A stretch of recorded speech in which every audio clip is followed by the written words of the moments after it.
Halo teman-teman, inilah beberapa hewan yang saya temui ketika pandemi corona ini. Biasanya sih hewan ini nggak pernah keluar, tapi entah kenapa ketika manusia dikarantina malah hewan-hewan ini pada keluar. Hewan apa saja itu? Ayo kita lihat satu persatu.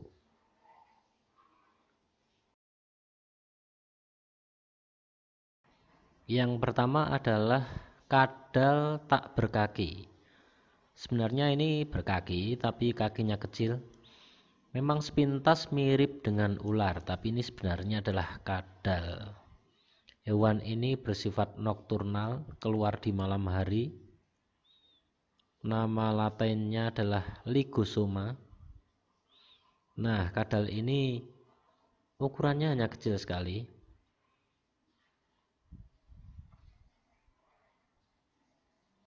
Untuk membedakan dengan ular, kadal memiliki rongga telinga. Jadi memiliki lubang telinga, kemudian juga memiliki kelopak mata. Jadi bisa berkedip ini kadal ini. Beda dengan ular. Kadal ini tidak perlu dibunuh karena ini untuk keseimbangan ekosistem. Sebaiknya kita lepas ke habitat aslinya saja. Sisiknya halus sekali. Ini bagus. Baiklah, kita lepas ke habitatnya biar dia bebas mencari makan.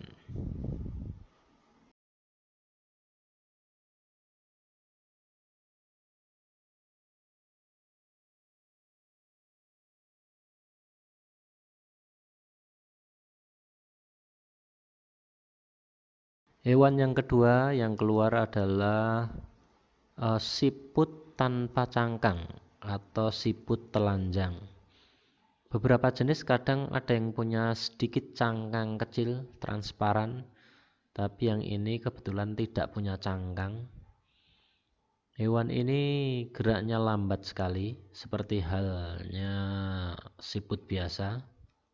Dia punya antena atau punya mata yang seperti antena. Bagian bawah perut terdapat lendir yang sangat pekat, digunakan untuk bergerak.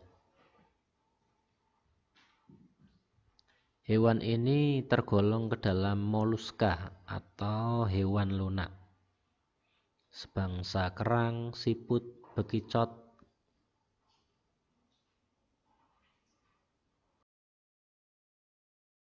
Kalau hewan ini masuk ke rumah tidak perlu kita bunuh. Hewan ini tidak berbahaya.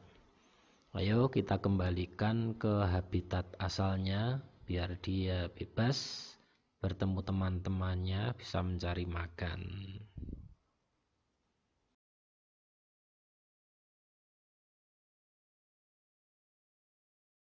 Setelah memegang hewan ini, biasanya tangan kita akan ada lendirnya yang kadang lumayan pekat, dicuci agak susah, tapi kadang juga tidak terlalu pekat, tidak usah khawatir.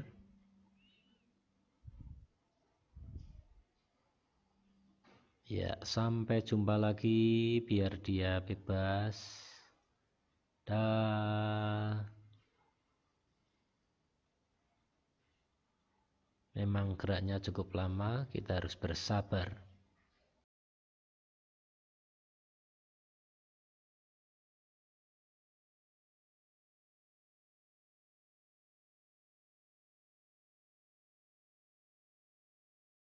Yang ketiga, saya temukan kelompok atau koloni anak belalang coklat yang habis menetas ini. Kemungkinan ini belalang coklat yang bisa kita konsumsi, yang biasanya dijual di Gunung Kidul itu. Nah, ini seandainya besar-besar, udah besar, wah saya panen, saya goreng ini. Sayangnya masih bayi. Baru kali ini saya melihat anakan belalang berkoloni habis menetas bergerombol seperti ini. Rasanya merinding, tapi ini belalang biasa. Memang belalang kadangkala juga merusak daun, terutama daun tanaman yang kita tanam. Namun tidak perlu kita basmi secara besar-besaran, karena ini belalang juga termasuk pengendali ekosistem juga.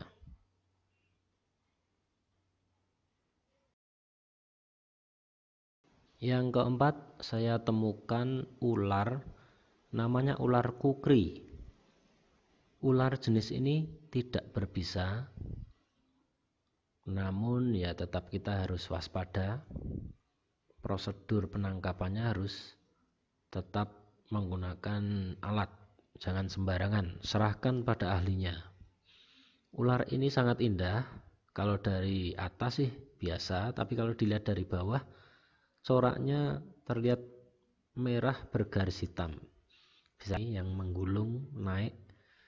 Nah, barangkali ekor itu naik, dia akan memberikan warna merah untuk memperingatkan hewan predator agar hati-hati mendekatinya, biar taunya dia adalah hewan berbisa. Padahal jenis ular ini tidak berbisa, tapi harus tetap waspada, hati-hati, jangan sembarangan.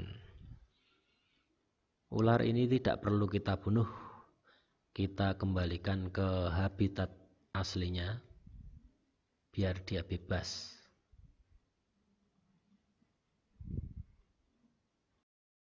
Yang kelima, tidak terlalu ekstrim, saya temukan hewan sebangsa ngengat dan kupu-kupu.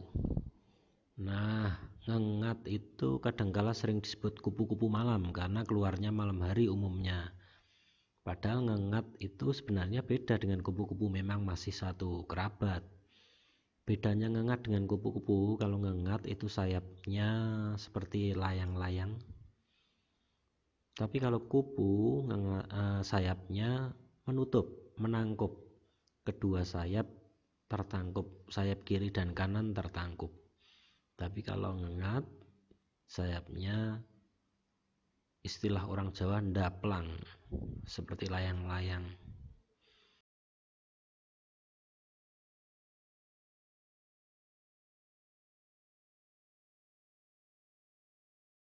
Yang keenam, saya temukan orong-orong atau nama lainnya angge-angge, atau ada juga yang menyebut anjing tanah karena suka menggali tanah. Hewan ini nokturnal, suka keluar malam hari, jalannya cepat banget, dia kepalanya besar dan mempunyai kaki penggali di depan. Ciri khas hewan ini adalah suka berbunyi. Untuk memanggil pasangannya, dia mengeluarkan bunyi ngong, makanya disebut orong-orong, bunyinya nyaring sekali. Nah, kalau kita jalan, biasanya orang-orang tersebut berhenti berbunyi.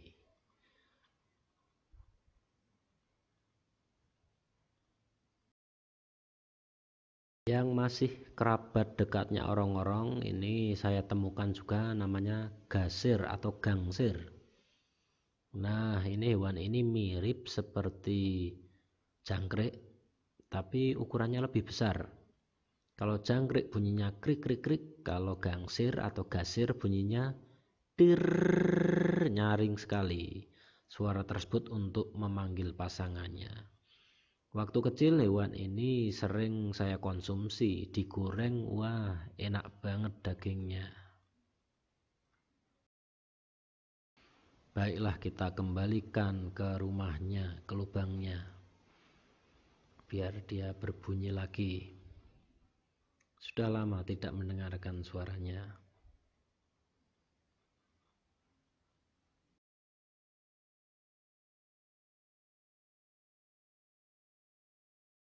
Berikutnya yang masih kerabat dekat juga adalah namanya jungkang.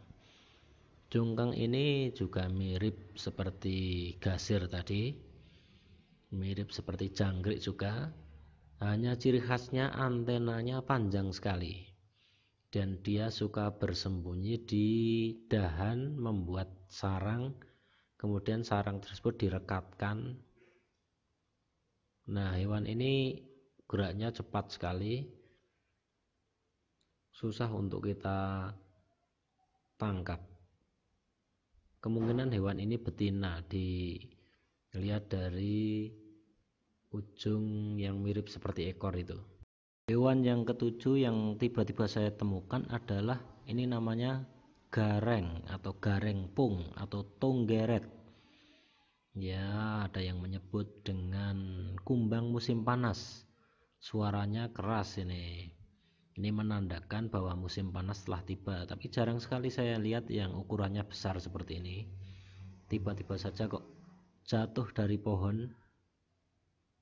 Mungkin ini masih pagi, jadi dia belum bisa terbang atau belum kuat untuk terbang karena suhu tubuhnya masih dingin.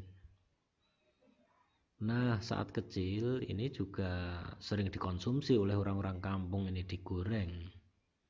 Enak sekali.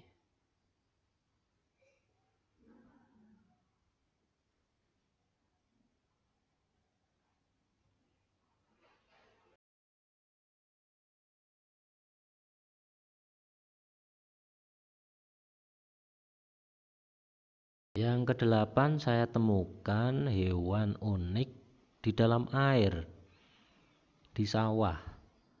Hewan ini malah seperti alien. Entah apa ini, tapi perkiraan saya ini adalah larva dari kumbang air atau orang Jawa menyebut dengan bibis. Biasanya warnanya hitam, keras kalau sudah tua, berenang-renang, mirip seperti kecoak tapi tubuhnya sangat keras sekali. Tapi ini hanya perkiraan saya, belum tentu ini apa. Barangkali penonton ada yang tahu ini larva dari apa. Bentuknya unik sekali, punya dua gigi yang sepertinya tajam. Ya, biarkan dia berenang bebas di sawah karena memang habitat aslinya di air sawah. Biar dia menjadi kumbang dewasa.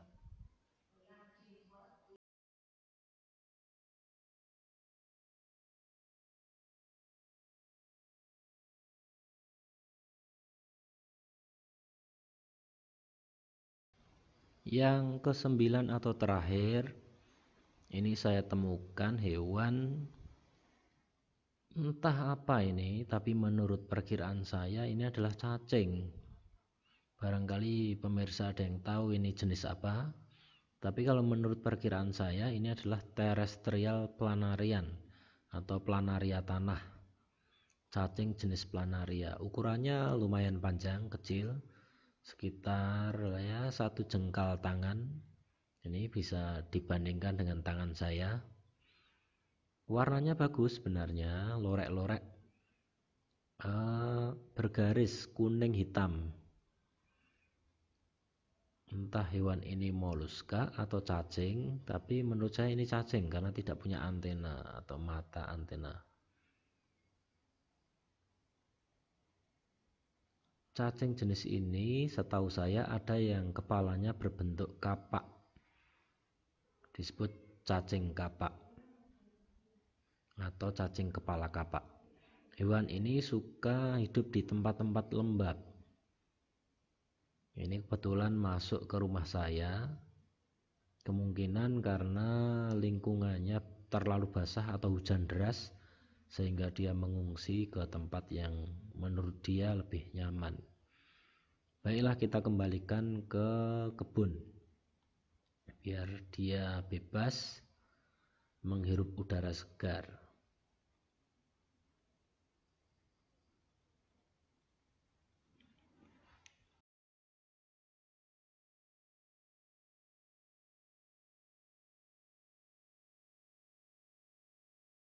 Secara kebetulan pula saya menemukan jenis cacing kepala kapak, kerabat cacing terrestrial planarian.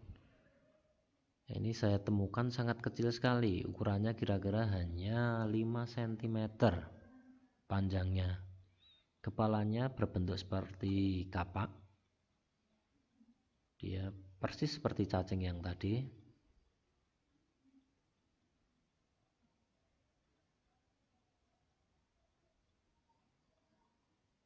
Unik sekali. Ya, biarkan dia hidup bebas.